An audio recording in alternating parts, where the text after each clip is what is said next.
নমস্কার বন্ধুরা, আমি হচ্ছি শুভ আর তোমরা দেখছো টেকনিক্যাল শুভ ইউটিউব চ্যানেল। থাম্বনেল দেখে তোমরা বুঝে গেছো বন্ধুরা যে আজকে ভিডিওটা কী নিয়ে হতে চলেছে। তো আমি তোমাদের বলে রাখি যে ইনস্টাগ্রাম অ্যাকাউন্ট কোনোদিনও ফ্রিজ হয় না। ইউটিউবারদের ভাষায় তারা বলে হচ্ছে ফ্রিজ, কিন্তু তোমাদের বলে রাখি ইনস্টাগ্রাম অ্যাকাউন্ট কোনোদিনও ফ্রিজ হয় না, সেটা হয় হচ্ছে শ্যাডো ব্যান। কেন হয় শ্যাডো ব্যান সেই বিষয় নিয়ে আজকে তোমাদের আলোচনাটা করব। তোমরা যদি ভিডিওটা সম্পূর্ণ দেখো তো তোমাদের গ্যারেন্টি দিয়ে বলে রাখি তোমরাও এই ইনস্টাগ্রামের শ্যাডো ব্যান অ্যাকাউন্টটা থেকে নিস্তার পাবে, একদম চোখ বন্ধ করে নিস্তার পেয়ে যাবে। তোমাদের অ্যাকাউন্ট আবার আগের মতো আনফ্রিজ হয়ে যাবে। তো ভিডিওটাকে সম্পূর্ণ দেখো। তো বন্ধুরা, ভিডিওটা শুরু করার আগে তোমাদের বলে রাখি যে ইনস্টাগ্রাম অ্যাকাউন্টে শ্যাডো ব্যান কেন আসে আর এই শ্যাডো ব্যান জিনিসটা কি সেই বিষয়টা নিয়ে একটু আলোচনা করে দেওয়া যাক।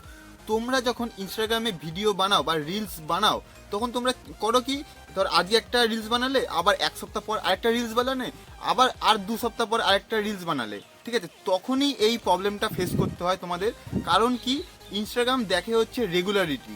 তুমি যদি রেগুলার ভিডিও আপলোড করো বা রিলস আপলোড করো তাহলে তোমার ইনস্টাগ্রাম ঠিক থাকবে। যদি তুমি ধর আজকে একটা রিলস বানালে আবার 1 মাস পর একটা রিলস বানালে, তখন কি করে ইনস্টাগ্রাম তোমার চ্যানেলটাকে বা তোমার অ্যাকাউন্টটাকে ফ্রিজ করে দেয়। ইউটিউবে কি হয়, ইউটিউবে ধরো তুমি আজকে একটা ভিডিও বানালে আবার 1 সপ্তাহ পর একটা ভিডিও বানালে, তখন কি হয় ইনস্টাগ্রামের দর্শক কিন্তু ওই ভিডিওটাকে, ইউটিউব কিন্তু ভিডিওটাকে রেকমেন্ড করতে থাকে, কিন্তু ইনস্টাগ্রাম এরকম করে না।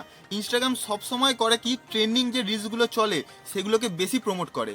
যখনই সেই রিলসগুলোকে বেশি প্রমোট করবে, আপনারা ধরুন 1 মাস আগে বা 2 মাস আগে যে রিলসগুলো বানিয়েছেন বা ভিডিওগুলো বানিয়েছেন সেগুলোকে অটোমেটিক রিচ ডাউন করে দেবে। তো বন্ধুরা, এই কারণে তোমাদের চ্যানেল বা অ্যাকাউন্টটা ফ্রিজ হয়ে যায়। এবার বলবো তোমাদের হচ্ছে সেই চ্যানেলটাকে বা অ্যাকাউন্টটাকে আনফ্রিজ কী করে করতে হয় তোমাদেরকে।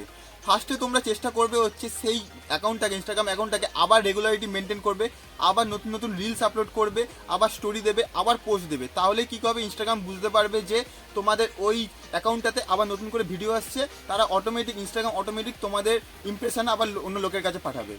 ইনস্টাগ্রাম তখনই লোকের কাছে পাঠায় যখন তুমি রেগুলারিটি মেনটেন করবে। ধরো তুমি 1 মাসে 2 থেকে 3টে রিলস আপলোড করছো, কোনোদিনও করবে না এরকম। তো বন্ধুরা, তোমরা বুঝে গেলে যে এই ফ্রিজ চ্যানেলটাকে আনফ্রিজ কী করে করতে হয়। কিন্তু তোমাদের বলে রাখি যে তোমরা রেগুলারিটি মেনটেন করতে বলছি, সেটা কিন্তু 1-2 সপ্তাহের মধ্যে কথা বলছি না, এটা তোমাদেরকে 1 থেকে 2 মাস তোমাদের কিন্তু কন্টিনিউ এরকম করে যেতে হবে।